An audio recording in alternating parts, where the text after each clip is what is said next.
I assume I'm up. I know I'm up. Huh? I know I'm up, but I'm just. Am I up? Just I know. Think You are up. Andrew, Jordan, Christian, you be ready. Windows P, right? Yeah, we might get through 4. We'll probably get through 4. We're in here till 3:30, so. At least Wyndham could go today too.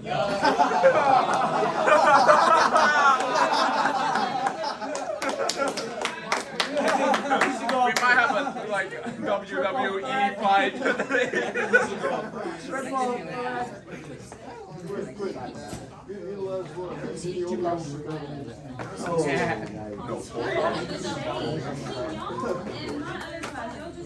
Shade. Yeah. Hey Andrew. Andrew, just remember to speak slow. Yeah, slow. Remember to speak slow. I heard him presented to me. He was fine. Speed up.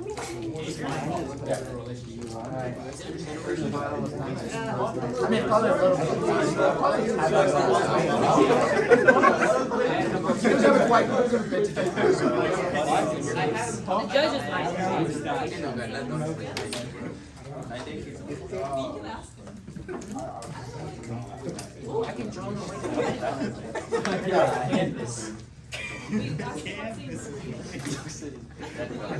Grayscale PowerPoint is crazy. Oh, being weird. Already open. Grayscale PowerPoint is kind of crazy though. Grayscale is what? Look at the color like that. Hey, whatever works, but like, you have dark mode and you choose gray. More I didn't even. But you chose gray. No, in front of the room. Do you want me to move them? No, I'm just trying to pretend these three are in the front of the room, so I can pretend there's 3 judges in the room with me. Daniel, we're not distracting. Just go ahead and close your mouth. It was both of them yesterday. Hunter, should I stand in the front? Huh? Actually, Ash and she stand in Sean's gone front. now, so it's okay. Ryan's up there though. Be honest. Be honest, and my feedback be as honest as you can when we bounce off. I need as many changes as I can get. I look over, bro. I look over Ryan looking at Ted and walking on. Yo, Jonathan. Bro, you did that. You were like, Oh, he's got subtitles on. Oh, you're gonna need a pass. how do I get rid of this?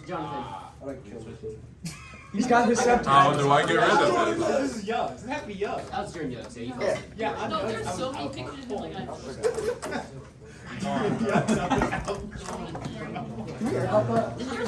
Anybody who wants I think we can Photoshop that.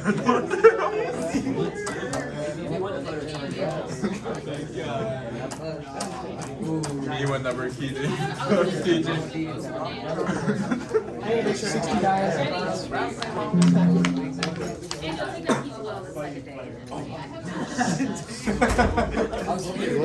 Yeah, it's recording. It's been recording for like 4 minutes. Let's calm down. Put the cell phones up. Computers down. Close them. Andrew, you ready? Yes, ma'am.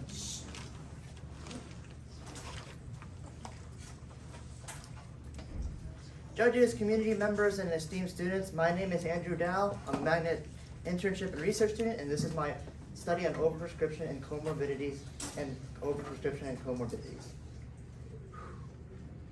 So my internship was conducted within the WellStar Health System, more specifically, the General Medical Education and Internal Medicine program. I was both at the GME clinic right here, this is where I saw patients with residents, and I was also at Kenneth Stone Hospital where I saw patients inside the ER department. My mentor was Jennifer Hedrick, but I was also able to seek the feedback and advice of 4 other doctors and other faculty and residents. So 1.27 million people. Is there any easy way to quantify this number? I have a good solution. Imagine doubling the population of Atlanta and adding a few to it. Now imagine a hypothetical where I kill this population of 1.27 million people every year. And it's all thanks to antibiotic and drug misusage. So the improper usage of antibiotics has led to a proliferation of new mutations of antibiotic-resistant bacteria. Now, improper usages can be defined as two things. One, it's the doctor prescribing antibiotics when A, they're either not needed, or B, when when the disease is already killed. Another version of improper usage is when the patient doesn't finish their medication. The doctor is constantly telling you to finish your medication. And this is because if you don't finish your medication, you're giving bacterial mutations a chance to proliferate and to mutate. These infections, these MRSA infections, or methicillin-resistant Staphylococcus aureus, tend to infect those with comorbidities. These comorbidities can be cardiovascular in nature, your hypertension, your heart disease, endocrine in nature, your type 1 or type 2 diabetes, or respiratory in nature, the many different types of pneumonia. MRSA, and as I stated earlier, MRSA killed as many as 1.27 million people as recently as the year 2019. And many of these 1.27 million people had at least one medical comorbidity. And here's a picture of MRSA that I just included. So this study, I wish to study the correlation between overprescription or improper usage and MRSA-caused respiratory infections in comorbid patients. I chose respiratory infections because there was a lot of studies actually done on cardiovascular and endocrine comorbidities, but I noticed there wasn't a whole lot done on respiratory comorbidities. So my research question, I have one major research question, and from this major research question, I have two sub-questions. My main question is Q1. To what extent does the correlation exist between overprescription and MRSA-caused respiratory infections? Q1, to what extent does a correlation exist between MRSA infections and prescription amounts? That's the base. That was the main problem, and that's why I made that Q1. And Q2, to what extent does the correlation exist between MRSA infections and the number of respiratory infections in those MRSA-caused respiratory infections in those with comorbidities? Without Q1 and Q2, Q1 does not. Without Q11 and Q12, Q1 does not exist. And just like my research questions, my hypothesis, there's a primary hypothesis and two sub-hypotheses. My primary hypothesis, I predict that there will be a positive correlation between prescription numbers and the amount of MRSA-caused respiratory infections in those with comorbidities. H1 is based off of Q11. Prescription counts will have a positive correlation with MRSA-caused respiratory infections. And my H12 states that MRSA infections will have a positive correlation with the amount of MRSA-caused respiratory infections in those with comorbidities. Both of these sub-hypotheses I'll be testing, and for the H1 to be true, both of these will also have to be true as well. I also have a null and alternative hypothesis just for the purpose of statistical testing. My null states that there will be either insignificant or no correlation between MRSA and MRSA-caused respiratory infections on those with comorbidities. This is pretty much saying that no matter how much you prescribe, there won't be a real MRSA infection rates, and those with comorbidities will just fluctuate however the trends may be. And however, my alternative hypothesis say that there will be either a positive or a negative correlation between the two factors. Recall that my hypothesis predicts there will be a positive correlation. Some key terms before we go any further with the study, because it's about to be very heavy in the word comorbidity. A comorbidity is a medical condition separate to the initial diagnosis that can affect your treatment or health. And MRSA, it's the most common antimicrobial or antibiotic-resistant bacteria. It stands for methicillin-resistant Staphylococcus aureus. So a little bit of a review in the background literature. Haysup et al. Cites that the overusage of antibiotics is incredibly prevalent, and therefore is a problem in today's medical culture. And that includes the incorrect doctor or patient usage. It causes the ease of certain types of staph bacteria to mutate, and from these mutations, some of them might survive antibiotics long enough to become MRSA. It's seen as one of the major, and this overprescription, as stated above, is one of the major causes of the spread of MRSA infections. MRSA, the bacteria itself, is associated with a wide range of infections, including staphylococcal pneumonia, a respiratory comorbidity and also a respiratory ailment. And also should be noted, it's incredibly present in hospitals. Various comorbidities, going more off of the comorbid side, including age, heart disease, heart problems, diabetes, and other comorbidities, have differing impacts. For example, I wouldn't say if you're missing a leg that this MRSA infection will have much of a problem on your pneumonia.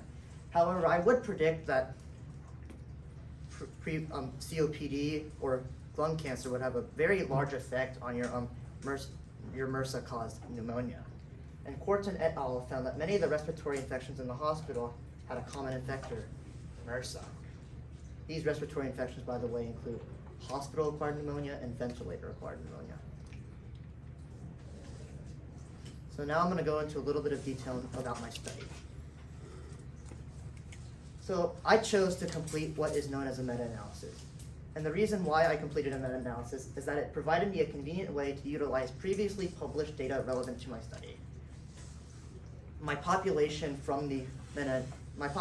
would be found what's called a keyword search, and I would build keywords based off of what my research subject is. For example, I would have MRSA, MRSA, or methicillin-resistant Staphylococcus aureus, and I would plug these into what's known as databases. These are PubMed, Galileo, EBSCO, etc. From the screening process, I would determine the relevant articles used in the meta-analysis. But what is the screening process I decided to use?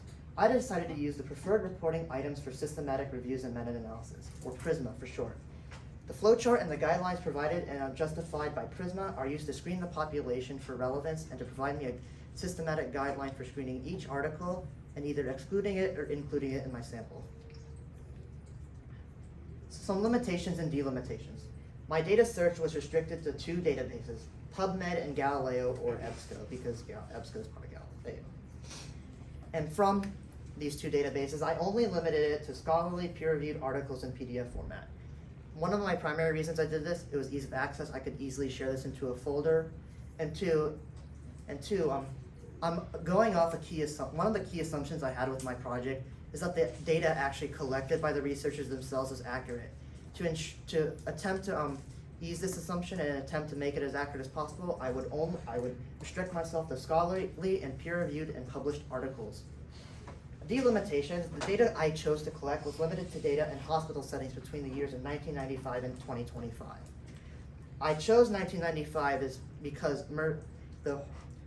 MRSA didn't really become a problem until the late 1980s, and it really wasn't studied in full until 1990, so that's why I chose 1995. 2025 is this year. I wanted to see if there's any recent data between 2020 and 2025 on MRSA. So this is a PRISMA flowchart, and I wanted to go over this with you because I wanted to show you how I decided to turn my population and screen it into my sample. I have 3 numbers here, a 1, 2, and a 3, and they correlate with the numbers over here. Number 1 is my population. I decided to after my keyword search, I was given a certain number of articles by either one of the databases. I got 75 from Galileo and 76 from PubMed. I also decided to look through registers, but I didn't find anything. And from this population, I decided to do a record before I screened. And there are no duplicate records because PubMed and Galileo were pretty good at removing the duplicates for me. I didn't use any automation tools. I did the entire screening process by hand. And I didn't really find any other reasons to remove articles. Once I determined the quality size for my population, I moved down to the screening process. I moved down to record screened, decided to remove any of the articles I didn't happen to, the filter happened to caught that weren't in English. One of the articles I removed happened to be in Bulgarian. Now from the records sought for retrieval, I only had 141. This discrepancy is caused because the website where I accessed it, the article was taken down. So leaving the 4 I removed for not being in English and the 1 that I wasn't able to retrieve, I had 141 eligible articles to complete my screening with. Now, here number 3 is my sample itself. Out of 141 articles from my population I deemed to be worthy of screening, I only got 61 articles to use in the sample. The reasons for that are here. A, no numerical data. 12 of the articles had no numerical data. A meta-analysis, according to Prisma, is nothing without the quantitative data. You need to be able to conduct a statistical analysis to form a conclusion. Irrelevant for research scope, even if they had quantitative data, if they were irrelevant, I couldn't use the data in any means whatsoever. Inaccessible, another problem here that I wasn't able to find, the articles might have been taken down. Not in English, I happened to stumble across a Spanish language article. I didn't particularly want to translate any articles because I was fearing that the translation would muddle with the grammatical structure and meaning. Not an academic journal, happened to be a website in my search that I removed because I wasn't sure about its accuracy and validity. Behind a paywall or not free, it was also a legitimate source because I didn't want to pay for an article, and if it wasn't free, it would become too hard to access and it wouldn't be convenient for my statistical analysis. In the end, my sample includes 61 articles. So the statistical test I used Pearson's R coefficient. This would find the correlation coefficient to test my H1 and H2. The t-test is for my p-value to prove or not, to support or not support my null hypothesis. And the linear regression test I primarily use for the lines of best fit for my graphs and the R-squared value. So variables, as an example of my variables, I included actually one of the Excel charts for my statistical analysis. Both H1 and H2 have the year and MRSA infection common. Both of the text versions of H1 and H12 have MRSA and year as part of it, and the years is one of the delimitations, so I had to include them in those. This is the H12 comorbidity count. This is data I gathered from the articles. I added the amount of patients that had this and just added it to this chart right here. And it was the same what I did it was the same with the prescription counts for H11. So the results of my study. So this is H11. As you can see, the two lines of best fit provide two positively sloped graphs, which could suggest a positive correlation. However, I would have to do further statistical testing to confirm this. This positive correlation does happen to be consistent with literature upon first glance. And this literature said that there would be a positive, that the increase in prescription would lead to an increase in MRSA.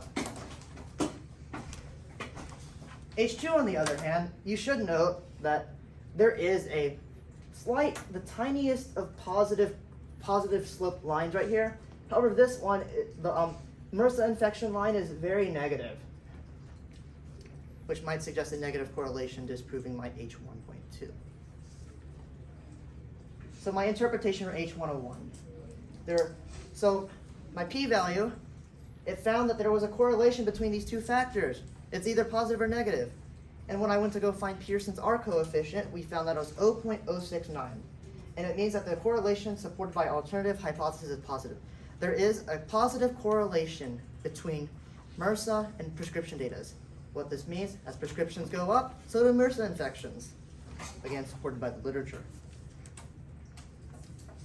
And there it is again, a positive correlation between MRSA infection and prescription numbers. However, if you go back, I must note from the graph, there is a slight downturn in the numbers since 2010. However, the data I collected still revealed a positive correlation. Now for H1.2, where I went over MRSA infections versus comorbid data, there was a very high p-value, which means that there is an unintelligible or small correlation between between MRSA infections and comorbidity. Pearson's confirms this, and this negative value means that there's a slight negative correlation. It's supported by the MRSA infection graph, by the MRSA infection line of best fit. It was a very negatively sloped graph. As the negative correlation disproves our hypothesis, and the null was failed to be rejected. It's inconsistent with literature, which is one thing I wanted to know. However, some sources do cite that there's other comorbidities are more of a factor at MRSA infections than respiratory comorbidities. These include your cardiovascular and endocrine comorbidities, diabetes, your hypertension, your heart disease, etc. So as only H1 was supported and H2 was not, we cannot say that H1 was supported or is inconclusive. I do, however, think that more testing should be done to either further support or not support the above answer. With this point is where we get into my recommendations. One of my biggest concerns once I drew up my data, did the graphs, and wrote the conclusion in my paper. Validity. 61 articles is frankly not that big. And some of the other meta-analysis I reviewed, they were using hundreds, if not thousands of articles. So I think that a larger sample size or population screening might have yielded a higher quality sample and a stronger statistical analysis. And I also think that this project would have likely been more valid if this was conducted with more recent data. I found data and articles for every year. However, there were only 3 sources dated past there were only 5 sources dated past 2020, and there was assumingly 1 for each year. I think that with more recent data, there would be a stronger, with more recent data, we could tell more recent trends.